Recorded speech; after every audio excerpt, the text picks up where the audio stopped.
Mesdames et messieurs, bonsoir. Vous êtes sur Canal Ivoire. Aujourd'hui, nous avons l'honneur, le plaisir de rencontrer Monsieur Soumaoro Mamadou. Il n'est plus à présenter sur Canal Ivoire depuis quelques temps. On parle de lui. Il est le président directeur général de GMD, entendez, Garage Maxi Diag. Bonjour, Monsieur Soumaoro. Bonjour, David Bélia. Alors, essayez de vous présenter vous-même d'abord et puis... Merci d'être chez nous. C'est un immense plaisir pour moi de m'exprimer aujourd'hui sur Canal Ivoire. Et merci à vous-même, David, pour tout ce que vous faites pour le peuple ivoirien et pour la nation africaine. Vous donnez l'occasion aux petits entrepreneurs qui n'ont pas de moyens de s'exprimer. Mais ce GMD que vous entendez aujourd'hui ou bien que vous voyez sur les véhicules de transport, le GMD a été construit dans des conditions très précaires, dans des conditions très difficiles. Vous savez, David, quand tu viens d'une famille, excusez-moi du terme, d'une famille très pauvre, vraiment, David, c'est pas facile. C'est pas facile. J'ai eu à dire une fois dans une conférence de presse que j'ai, pour 28 000 francs CFA, moi, Soumaoro Mamadou, je suis à l'école. C'est le 19/4 mois 2012 que j'ai quitté mon patron pour venir construire le garage GMD à la Riviera Palmeraie. Vraiment, je n'avais même pas un capital de 1000 francs. Voilà. Cette société a été créée dans des conditions très difficiles. David, je n'ai pas honte de vous le dire. Moi, je marchais de Riviera Palmeraie jusqu'à Réseau, à pied. Parce que je n'ai pas 200 francs pour emprunter un bac pour descendre en Djamé. Ça, je n'ai pas honte de lui dire. Et je n'ai même pas honte d'expliquer cela à quelqu'un. J'ai fait ça pendant des années. Bon, aujourd'hui, je crois que j'aime bien. Mais qu'est-ce qui a fait que vous ne vous êtes pas découragé? Bon, c'est la persévérance. La persévérance. Parce que je me dis que quand je regarde devant, derrière, à gauche, à droite, je ne vois pas qui peut m'aider. Je ne vois pas. Je n'étais pas marié, j'étais célibataire, sans enfant. David, j'ai voulu même voler, ce qu'on dit voler bateau par là en Europe. Là. J'ai été appréhendé une ou deux fois dans le port de San Pedro, où je voulais voler bateau, monter dans un bateau, clandestinement. Peu importe la destination, mais il suffit que je rentre en Europe. Ça, je ne vous ai jamais dit. J'ai été appréhendé 2 fois dans le port. Je me suis caché dans le bateau et les vigiles, avec les chiens, ils ont des chiens, ils m'ont. J'ai été pris 2 fois à San Pedro parce que je voulais monter dans un bateau. Je me disais qu'on ne peut pas réussir en Afrique. Quelqu'un ne peut pas rester en Afrique pour faire une affaire, pour avoir 2 millions, 3 millions, 4 millions. Ce n'est pas possible. Pour moi, à ce temps, c'était ça. Mais c'est un faux calcul. Le paradis qu'on dit sur Terre, ça se trouve en Afrique. Bon, je ne peux pas dire que ça va, mais David, très sincèrement, j'arrive à gagner mon pain. J'arrive à nourrir ma petite famille. J'arrive à scolariser mes 3 enfants. Alors, GMD, c'est quoi vous faites comme prestation? GMD, Garage Maxi Diag, nous faisons la mécanique générale. Presque tout engin lourd comme léger. Voilà, tout ce qui est mécanique, auto ou bien camion, GMD le fait. Tout ce qui est tôlerie, peinture, électricité auto, GMD le fait. Et encore, GMD paye les véhicules d'occasion avec des particuliers. Souvent même, on participe aux ventes aux enchères. On paye les véhicules d'occasion, on retape et on... Et aujourd'hui, l'activité même qui supporte bien GMD, c'est le transport de personnes et de marchandises. D'accord. Vous avez créé une entreprise de transport. On a entendu la dernière fois sur Canal Ivoire, à l'occasion bien sûr des 10 ans de GMD. Vous voulez créer la plus grande société de transport d'Afrique. C'est ce que vous avez dit. C'est pas très osé? Non, c'est pas osé. Moi, ça fait partie de mes rêves. Je veux même dépasser SDV Saga. Je vous ai dit la dernière fois que je voulais mes idoles, à ceux que je veux ressembler en Afrique. Il y a Cosmos Maduka, le plus grand importateur de pièces détachées en Afrique. Il s'appelle Cosmos Maduka, c'est un Nigérien. C'est quelqu'un que j'apprécie beaucoup, c'est quelqu'un que je veux ressembler. Et Aliko Dangote, bon, le plus grand businessman d'Afrique. Vraiment, je veux le ressembler. Voilà, donc quand je dis que je vais créer la plus grande compagnie d'Afrique, c'est pas oser ou bien non. Ça fait partie de mes rêves. Créer la plus grande compagnie de transport routier en Afrique. Créer la plus grande gare routière internationale d'Afrique, ça fait partie de mes rêves. Même créer une école où il faut former les transporteurs, quel que soit son niveau. Vous pensez que les transporteurs... bon, non, la plupart des transporteurs ne sont pas là à l'école. La plupart. Même s'ils sont là à l'école, généralement ils ont des niveaux primaires. La plupart n'ont même pas fait le collège. Ils sont transporteurs. On a vu Zika n'est pas à l'école. C'est l'un des plus grands transporteurs. On a vu Laïla Sinan Sissé de Guinée, l'un des plus grands transporteurs qui n'est pas à l'école. Qu'est-ce qui fait que les personnes qui ne sont pas à l'école, mais quand même qui ont investi dans ce domaine et qui ont beaucoup d'argent, et ça dit que le transport vraiment est la manne? En transport, 1 plus 1 ne fait pas 2 en transport. Oui. 1 plus 1 ne fait pas 2 en transport parce que souvent 1 plus 1 peut aller à 3, 4. Comme 1 plus 1 peut sortir à 0. Bon, ok, généralement, quelqu'un qui est intellectuel, s'il n'a pas de grands moyens pour commencer le transport, s'il doit commencer petit à petit, c'est pas facile qu'il s'en sort. Voilà, c'est pas facile qu'il s'en sort. Sinon, ça se fait que généralement, ceux qui ne sont pas là à l'école, la plupart des grands transporteurs en Afrique, c'est les gens qui ne sont pas là à l'école. Voilà. Parce qu'ils acceptent tout, ils subissent tout, mais ils se disent qu'ils n'ont pas de moyens, ils ne sont pas là à l'école. Donc, ils fournissent plus d'efforts que quelqu'un qui est là à l'école. Parce que celui qui est là à l'école, il se dit que bon, j'ai mon ordinateur, j'ai mon téléphone, je peux manipuler, je peux faire une comptabilité saine, tout ça. Mais celui qui n'est pas là à l'école, vraiment, il va presque au charbon. Voilà. Il fournit plus d'efforts jusqu'à ce que son entreprise ne décolle définitivement. Voilà un peu ce qui fait la différence entre ceux qui sont à l'école et ceux qui ne sont pas à l'école. D'accord. Monsieur Soumaro, vous êtes aussi le responsable de notre structure qu'on appelle MTCI. Oui, je suis le président de MTCI. Ça veut dire quoi MTCI? Le MTCI, c'est... Nous sommes dans l'un des bureaux du MTCI actuellement. Le MTCI, c'est la maison des transporteurs. La maison des transporteurs de Côte d'Ivoire. Voilà. C'est une maison que nous sommes en train de mettre en place. Nous sommes en train d'étendre ça sur toute l'étendue du territoire même.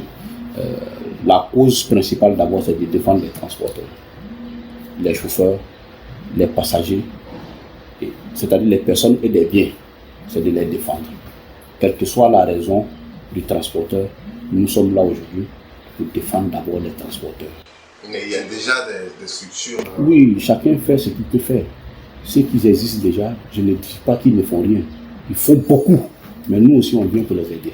Les associations de transport qui existent déjà, ils ont fait beaucoup et ils continuent de faire beaucoup. Mais nous, MTCI, nous, on vient juste pour les aider à assainir le milieu et à développer le milieu du transport. Depuis que vous êtes là, quelles sont les actions que vous avez amenées? Bon, à tout le moment, nous sommes en phase de sensibilisation, surtout de nos conducteurs. Parce qu'il y a les nouvelles lois qui sont dans le pays, la vidéo, verbalisation, tout ça. Bon, peu de personnes le connaissent. Aujourd'hui, les caméras flashent les conducteurs n'importe comment dans toutes les rues d'Abidjan. Et quand tu appelles ton conducteur, tu lui montres les messages. Aujourd'hui, tu es passé, ces caméras t'ont flashé. Il te dit non, patron, non, mais moi, patron, moi, je grille même pas feu. Patron, moi, je roule même pas fort. Il dit que non, c'est pas lui. Mais pourtant, c'est les vidéos. Les vidéos le flash. Donc, tous les messages là, souvent, moi, je peux recevoir 5-6 messages par jour. On dit tel véhicule numéro tant vient d'être flashé dans tel endroit pour excès de vitesse ou bien pour non-port de la ceinture de sécurité. Donc, nous sommes pour le moment en train de sensibiliser nos conducteurs, le respect du code de la route, le respect des forces de l'ordre. C'est-à-dire quand il est en face d'un agent de police, ou bien des gendarmeries ou bien militaires, comment se comporter, comment le respecter. Hormis la sensibilisation, aujourd'hui, on a approché quelques structures financières que je préfère taire non pour le moment. Nous sommes en train de signer des partenariats et ils sont prêts aujourd'hui à financer les membres de notre association. Voilà. Quand il dit financer, les financements auto. Voilà. Pas l'argent espèce. C'est-à-dire on monte ton dossier, on dépose à la banque te donne soit un véhicule, 2 véhicules, et tu rembourses en 3 ans. On a déjà approché plusieurs structures financières et je crois que les dossiers avancent très bien. C'est sur de très bonnes voies. Mais pour l'heure, je préfère taire le nom de ces structures financières. D'accord, vous avez taire le nom des structures, mais particulièrement vous avez voulu dire merci à un homme.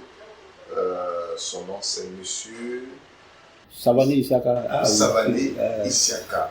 Alors, qui est-il Savani Isiaka? Monsieur Savani Isiaka, c'est l'administrateur provisoire de l'UNACOPEC. Un grand homme, un homme qui est prêt à aider les entrepreneurs. Non, les entrepreneurs, les bosseurs. Quelqu'un qui est prêt à bosser, quelqu'un qui est prêt à entreprendre. Aujourd'hui, l'UNACOPEC est dans ton dos.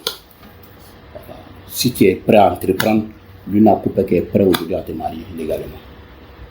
Voilà, l'UNACOPEC, je profite de cette occasion pour dire un grand merci à l'UNACOPEC. Bien sûr, c'est justement la question. Vous lui dites merci, pourquoi? Je lui dis merci parce que pour ce qu'il a déjà fait pour nous les transporteurs. Qu'est-ce qu'il a fait? De 2020 à aujourd'hui, l'UNACOPEC a financé plus de 1500 véhicules. Je peux dire même environ 2000 véhicules en Côte d'Ivoire ici. Voilà, donc nous ne cesserons jamais de dire merci à l'UNACOPEC pour ce qu'il fait pour les transporteurs. Et quand on dit merci à l'UNACOPEC, on dit merci à l'administrateur provisoire, M. Savani Isiaka, qui est le patron. Parce que si c'est le patron, s'il n'est pas d'accord pour que toutes les agences financent les transporteurs, je crois que ça ne se fera pas. Tous ces véhicules que nous avons aujourd'hui en Côte d'Ivoire, Ashok Leyland, les taxis, tout ça, la plupart c'est financé par l'UNACOPEC. Donc nous ne cesserons jamais de dire merci à l'UNACOPEC pour tout ce qu'il fait pour les transporteurs routiers de Côte d'Ivoire. Et un grand merci à M. Isiaka Savani, quelqu'un que je ne l'ai pas côtoyé, je ne le connais pas très bien en tant que tel, mais vu les investissements que la COPEC fait pour nous les transporteurs, M. Isiaka Savani, c'est quelqu'un à saluer. On doit lui dire merci, joue de nous.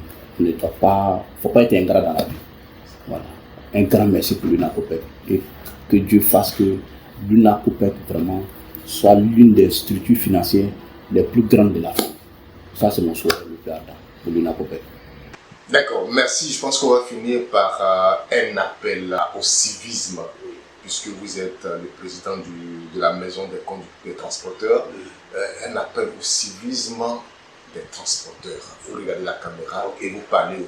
Avant de parler de l'incivisme ou bien du civisme, d'abord, tous les éléments aussi, on a approché quelques maisons d'assurance pour pouvoir faire des couvertures, assurance maladie pour les acteurs du transport. Parce que la plupart de nous ne sont pas assurés. Et c'est quelque chose qui est nouveau dans nos domaines. Voilà. On assure des véhicules, mais quand il dit qu'on peut assurer toi-même et ta famille, bon, le monsieur il dit que bon, c'est un peu nouveau.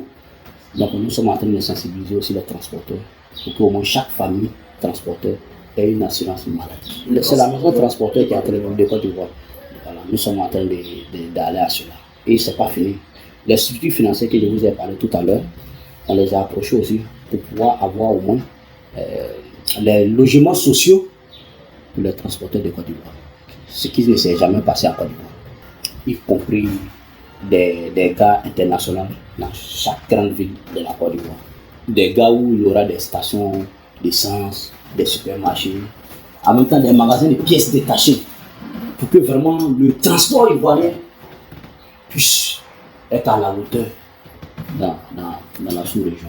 Il faut que la Côte d'Ivoire récupère sa place de leadership, c'est-à-dire dans la locomotive du transport routier africain. Il faut que la Côte d'Ivoire. Maintenant, tout à l'heure, vous avez parlé de la lutte contre l'incivisme. C'est pourquoi je voulais commencer tout à l'heure pour dire que nous sommes en phase de sensibilisation. Les choses évoluent. Donc, il faut beaucoup échanger avec les acteurs, leur faire comprendre que ce qu'on faisait hier, aujourd'hui, ce n'est pas possible. Aujourd'hui, ce n'est pas possible. Avant, tu peux faire approchage quelque part. Hein? Même s'il n'y a pas de blessés, on fait constat seulement et puis c'est fini. Mais aujourd'hui, tu fais approchage, même s'il n'y a pas mort, il n'y a pas blessé, si tu ne fais pas attention, tu te retrouves en prison. Donc, les choses sont en train de changer. Voilà. Les choses sont en train de changer dans le pays. La Côte d'Ivoire est en train de se développer. Donc, tout est en train de changer. Donc, aujourd'hui, il faut être très prudent sur les routes. Il faut respecter les passagers. Il faut respecter les panneaux. Il faut respecter les feux tricolores. L'excès de vitesse, il faut bannir même l'excès de vitesse dans nos quotidiens. Voilà. Il faut respecter, et puis surtout, il faut respecter les passagers que tu transportes. C'est très important. Donc, c'est pourquoi nous sommes en phase de sensibilisation, faire venir les gens à la raison pour leur dire que voilà comment tu dois te comporter, ça tu ne dois pas faire. Parce qu'ils ne connaissent pas, il faut que tu l'expliques. Même nous appelons des moniteurs souvent pour venir essayer de donner quelques coups à nos conducteurs. Parce que la plupart, ils ont le permis, mais tu lui dis que ce panneau signifie quoi. Ils ne connaissent pas. Il faut que le nombre d'accidents par an vraiment réduit au moins à 50% d'ici les années 2023. Il est dit que la vitesse tue, la vitesse nuit. Le non-respect des feux tricolores et des panneaux de circulation, ça nuit à la vie humaine. Ça tue. Merci à vous et je remercie vous David. Je remercie mon grand frère Kone Yakouba, président de la coopérative régionale des transporteurs du Béquet à Boaké, Kone Yakouba. Je remercie monsieur le directeur général, M. Kouyaté Mohamed Diamandjan, le DG du FDTR. Je remercie monsieur le DG de l'UNACOPER Côte d'Ivoire, M. Savané Isiaka. Voici nos partenaires, voici ceux qui sont en train de transformer le transport routier aujourd'hui en Côte d'Ivoire. Je leur dis merci à tous et vraiment à la prochaine fois.